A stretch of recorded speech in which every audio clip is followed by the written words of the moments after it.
Welcome back, truth seekers and story aficionados, to your channel name. We gather here not just for entertainment, but for understanding to peel back the layers of the everyday and gaze into the complex, often unsettling, heart of human nature. The story we are about to unfold is a testament to how the most powerful of emotions can curdle into something venomous and destructive. Before we step into the seemingly tranquil town of Oakhaven, a place that would soon become the stage for a horrifying tragedy, I ask you to do one small thing. If you appreciate deep dives into the stories that shape and shatter lives, please take a moment to subscribe to the channel and click the notification bell. It ensures you won't miss a single chapter in our ongoing exploration of the human condition. Your support makes these stories possible. Now take a deep breath. Let the quiet of your room settle around you. We are going to Oakhaven, in the sweltering summer of 2023, where a deadly love for one woman is about to ignite a fire that will consume two men and scar a town forever. The summer of 2023 descended upon the small, insulated town of Oakhaven like a physical weight. It was a summer of oppressive humidity that made the air thick and hard to breathe, where the asphalt on Main Street softened to a sticky tar, and the cicadas buzzed with a frantic, almost feverish energy. This relentless heat was a fitting backdrop for the quiet, emotional storm that was gathering force, centered on three individuals whose fates were about to become irrevocably and tragically entwined. Oakhaven, nestled in a valley and cradled by sleepy, rolling hills, was a postcard of American pastoral life. It was a place where tradition was the bedrock of society, where families had lived for generations, and where the collective memory was long and unforgiving. It was a town of manicured lawns, white picket fences, and a singular, suffocating sense of community where privacy was a commodity in short supply. It was the absolute last place on earth anyone would expect the seeds of a brutal double murder to take root. At the epicenter of this impending cataclysm was Isabella Rossi. A year prior, she had arrived in Oakhaven like a whisper, a stark contrast to the town's ingrained familiarity. She was possessed of a beauty that was both ethereal and profoundly earthly. With hair the color of midnight, eyes that held a deep, melancholic wisdom, and a grace in her movements that seemed almost balletic, she was an object of instant fascination. She rented a small, secluded cottage at the edge of the woods, a place that afforded her the privacy she so clearly craved. She told people she was an artist, seeking refuge from the noise and anonymity of the city to find her inspiration. But the town's more astute observers saw something else in her guarded gaze. She was a woman in flight, though no one knew from what. The truth was, Isabella was fleeing the wreckage of a relationship that had hollowed her out. A slow burn of emotional abuse from a man who had tried to possess her spirit as much as her heart. She came to Oakhaven not for inspiration, but for sanctuary, for a place so quiet she might finally hear her own thoughts again. She took a part-time job at the Dusty Shelf, the town's beloved and only bookstore, a sanctuary of silence and stories that mirrored her own soul. There, surrounded by the scent of aging paper and ink, she began to feel a fragile sense of peace.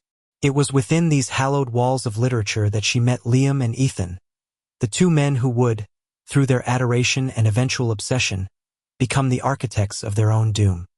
They were Oakhaven's sons, bound by a friendship that stretched back to scraped knees and boyhood secrets. Yet they were as different as the sun and the moon. Liam O'Connell was Oakhaven's bedrock. A local contractor, he was a man built of earth and effort. His shoulders were broad from hauling lumber, his hands calloused and capable, and his handsome face was weathered by the sun. He moved with a quiet confidence, a man comfortable in his own skin and in the town that had shaped him. Liam represented stability, tradition, and an uncomplicated goodness. He believed in hard work, honest words, and the simple, profound beauty of a life well lived. His love, when it came, was like his work. Steady, built to last, and utterly dependable. From the first moment he saw Isabella arranging a display of classic poetry, her brow furrowed in concentration, he was lost. He began visiting the bookstore daily, buying books on carpentry he already knew by heart, just for the chance to exchange a few words, to see the shy smile that would briefly light up her guarded features. Ethan Vance was the town's prodigal son, the golden boy who had escaped to the big city and returned, slightly tarnished. A brilliant architect, he came back to Oakhaven to lick his wounds after a messy, soul-crushing divorce that had stripped him of his home, his savings, and his self-worth. Where Liam was grounded, Ethan was cerebral. He was sophisticated, armed with a quick wit and a silver-tongued charm that could disarm even the town's most hardened gossips. He saw in Isabella not just a beautiful woman, but a fellow artist, a kindred spirit who understood the ache of a creative soul in a world that often valued conformity over complexity. He wasn't intimidated by her mysterious past. He was drawn to it, seeing it as a landscape of depth and experience that made her infinitely more interesting than anyone else in town. He engaged her in long, winding conversations about impressionist painters, obscure poets, and the very nature of beauty, connecting with her on a level that Liam's quiet stoicism could never reach. At first, the dynamic was a harmless, even charming, dance of courtship. Liam would appear in the mornings with a coffee for her, made just the way she liked it, a simple, consistent gesture of care. He once noticed a loose floorboard in her cottage and arrived the next day, unasked, to fix it, his competence a quiet form of devotion. Ethan, in contrast, would bring her rare, out-of-print books he'd ordered, or invite her to walk through the woods, where he would point out the architectural principles in the canopy of the trees, turning the mundane into the magical. Isabella, starved of genuine, uncomplicated kindness, found herself basking in their dual attention. Liam made her feel safe, anchored. With him, she could envision a future of quiet stability, a home filled with light and the scent of freshly cut wood, a life free from the emotional tempests of her past. Ethan, however, made her feel seen. He saw the artist within her, validating the part of her she had long suppressed. He rekindled her passion for her own work, challenging and inspiring her in ways she hadn't experienced since her art school days. For a woman who had been made to feel small and insignificant, being the object of such profound admiration from two good, decent men was intoxicating. But Oakhaven was watching. The friendly competition slowly began to curdle. A shared glance between Ethan and Isabella at the local diner would be reported back to Liam by a well-meaning friend. A truck belonging to Liam parked outside Isabella's cottage late one evening would set Ethan's mind racing with jealous anxieties. Their lifelong friendship began to show cracks. The easy banter was replaced by clipped, formal exchanges. Their weekly fishing trips, a ritual since they were boys, ceased without a word. A silent war had been declared, with Isabella's heart as the contested territory. She was either tragically unaware of the storm she was brewing or, as the town gossips whispered over their garden fences, she was reveling in the power, playing two of Oakhaven's finest against each other in a dangerous game of affection. The breaking point, the moment the spark ignited the fuse, came at the annual Oakhaven Founders' Day festival. The entire town was gathered at the lake, a kaleidoscope of checkered blankets, sizzling barbecue, and laughing children. Isabella arrived with Ethan. They shared a funnel cake, their laughter echoing over the water, and when the sun began to set, he draped his jacket over her shoulders. Liam, standing alone by the beer tent, watched every interaction, and with each shared smile, a piece of his steadfast heart chipped away. The sight of Ethan's jacket on her, an intimate gesture of possession, was the final straw. As the first firework exploded in a shower of gold against the indigo sky, Liam strode across the lawn and confronted them. The usual calm in his blue eyes was replaced by a desperate, stormy fire. His voice, usually so steady, trembled with raw emotion as he confessed his love for Isabella. Right there, in front of Ethan and half the town. He offered her a life, a future, a promise to shield her from whatever darkness she had fled. He laid his solid, dependable heart at her feet. Isabella was stunned into silence, caught between Liam's raw sincerity and Ethan's tightening grip on her arm. Before she could form a single word, Ethan stepped forward, his own face a mask of cold fury. "This isn't the time or the place, Liam," he hissed, his voice low and menacing. The confrontation devolved into a brutal verbal sparring match. Two men, who had once been like brothers, tore into each other with the ferocity of mortal enemies, airing decades of unspoken resentments and insecurities. The fireworks continued their silent, beautiful explosion in the sky, a stark contrast to the ugly, human drama unfolding below. The town watched, mesmerized and horrified. The spectacle had laid bare the raw, possessive core of the men's feelings. It was no longer about winning Isabella's affection. It was about defeating a rival. The seeds of tragedy, sown in the fertile ground of admiration and affection, had now been watered with the poison of public humiliation and possessive jealousy. Oakhaven would never be the same. And for Liam, Ethan, and Isabella, the descent into darkness had just begun. In the suffocatingly quiet aftermath of the Founders' Day festival, Oakhaven was a town holding its collective breath. The public schism between Liam and Ethan had solidified the gossip into accepted fact, and Isabella was no longer seen as a mysterious artist, but as a femme fatale, a siren who had lured two of their finest sons onto the rocks of their own destruction. The atmosphere had shifted from one of curious whispers to one of cold, open judgment. Isabella felt this shift as a physical blow. The friendly waves from neighbors became clipped nods. The warm smiles in the grocery store were replaced by gazes that were either accusatory or dripping with pity. She became a prisoner in her own idyllic cottage. The canvas she had once attacked with joyful vigor now stood empty in the corner, a white, accusing square. Every unfinished brushstroke was a testament to a life that had been derailed. She stopped going to the dusty shelf, unable to bear the weight of the town's scrutiny. She was utterly alone, adrift in a sea of her own making, haunted by the specter of the two men whose friendship she had inadvertently shattered. She felt a crushing guilt, wrestling with the question of her own culpability. Had she been naive, or had she been reckless with their hearts? The answer remained terrifyingly elusive.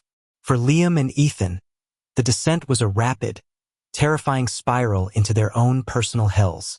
Liam, a man whose life was built on routine and control, completely unraveled. His work, once his pride, began to suffer.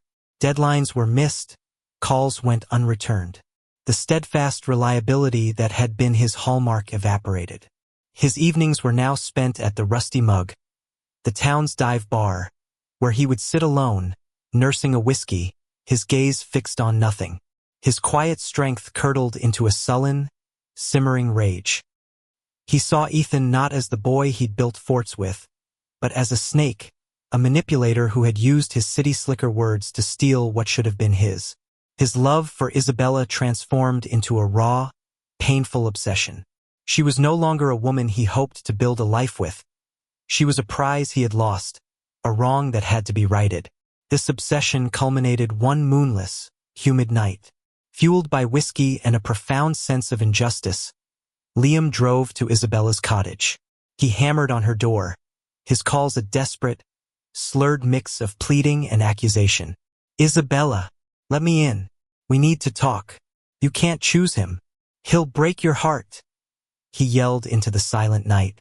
Terrified by the raw violence in his voice, she huddled inside, silent, praying he would leave. Her silence was, to him, a confirmation of his worst fears.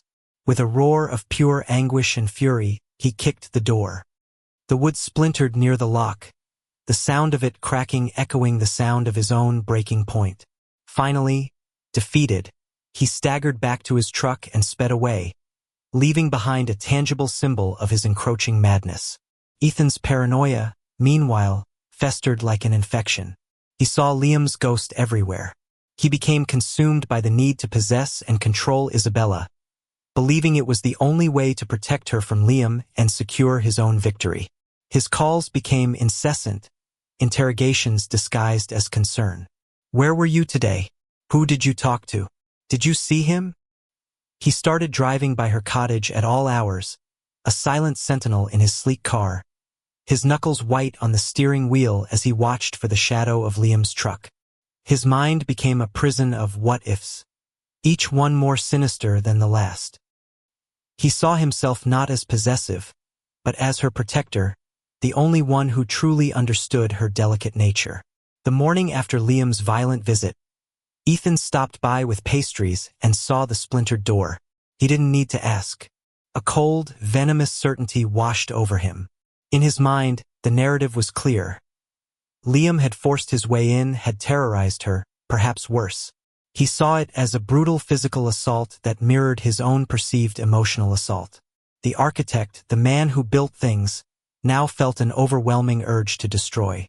The love he felt for Isabella was completely eclipsed by a blinding, territorial hatred for Liam. The town could feel the inevitable collision coming. Sheriff Brody, a man who had known both men since they were in diapers, had pulled each of them aside separately, warning them to cool it off. His words laced with a weary paternal concern. But they were beyond reason. They were two freight trains hurtling towards each other on the same track. The final, fatal confrontation took place at the new subdivision Liam was building at the edge of town. As dusk settled, painting the sky in bruised shades of purple and orange, Ethan's car pulled up, crunching gravel. He got out and walked towards Liam, who was packing up his tools. The half-finished skeletons of houses stood around them like silent, skeletal judges. "We need to end this, Liam," Ethan said, his voice deceptively calm. Liam turned, his face grimy with sweat and dirt, his eyes red-rimmed. "There's nothing to talk about. Stay away from her." The argument that followed was a venomous eruption of everything that had been festering for months. It was about Isabella, but it was also about so much more, about old rivalries, about Ethan's success and Liam's feeling of being left behind, about Liam's steadfastness and Ethan's perception of it as a lack of ambition. "You think you can protect her?" Ethan sneered. "You, with your muddy boots and your simple mind? She's an artist. She needs a soul that can match hers, not a glorified handyman. And that's you." Liam shot back, taking a menacing step forward. "The guy who couldn't even keep his own wife? You came crawling back here with nothing. You don't love her. You just want to own her. Another pretty thing to put in one of your glass houses." The first punch was thrown by Liam. It was a clumsy, rage-fueled swing that Ethan managed to dodge, retaliating with a quick, sharp jab that caught Liam on the cheekbone. The fight that ensued was not a display of skill, but a desperate, ugly brawl. It was a storm of flailing limbs, grunts of pain, and guttural roars of fury. They crashed into stacks of lumber, their boots kicking up clouds of dust. They were no longer the contractor and the architect. They were two primal beasts, driven by the same singular, destructive instinct. In the chaos, Ethan stumbled backward, his hand closing around a heavy, discarded steel pipe. He swung it wildly, a desperate act of self-preservation, catching Liam in the ribs. Liam gasped, the air knocked out of him, but his rage was so immense it overrode the pain. He lunged, grabbing for the pipe. As they wrestled for control of the weapon, their faces inches apart, spitting curses and blood, the last vestiges of their lifelong friendship were obliterated. In a final, desperate surge of adrenaline and hatred, the pipe was brought down with sickening force, not once but twice. As the last light of day bled from the sky, a profound silence fell over the construction site, broken only by the chirping of crickets. Two bodies lay still in the dust, their blood mingling with the soil of the town that had raised them.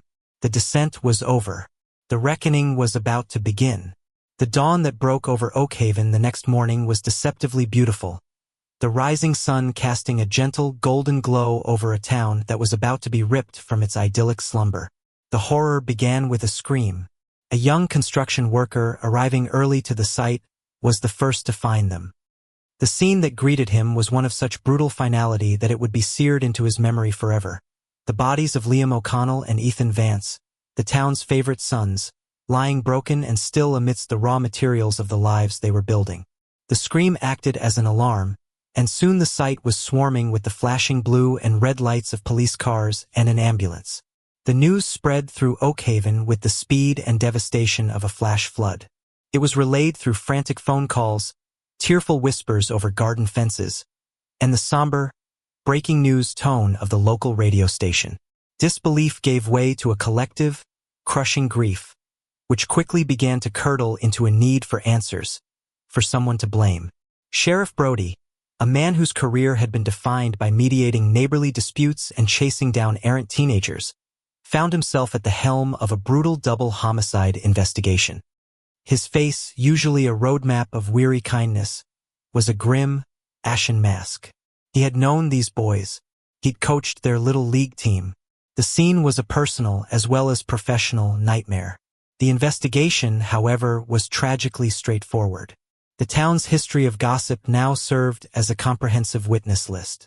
Everyone knew about the woman at the center of it all. When Sheriff Brody's deputies arrived at Isabella's cottage, they found her sitting at her kitchen table, staring at an empty, white canvas, a cold cup of coffee in her hands. She seemed to be in a fugue state, her beautiful face a blank mask of shock. The news of their deaths, delivered with practiced gentleness by a female deputy, seemed to pass through her without registering at first.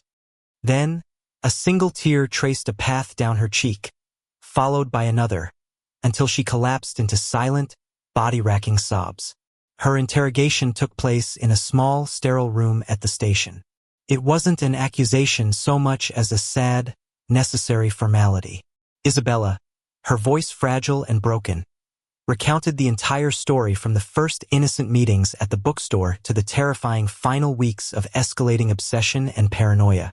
She spoke of her genuine affection for both men, her fatal indecision, and the crushing weight of her regret.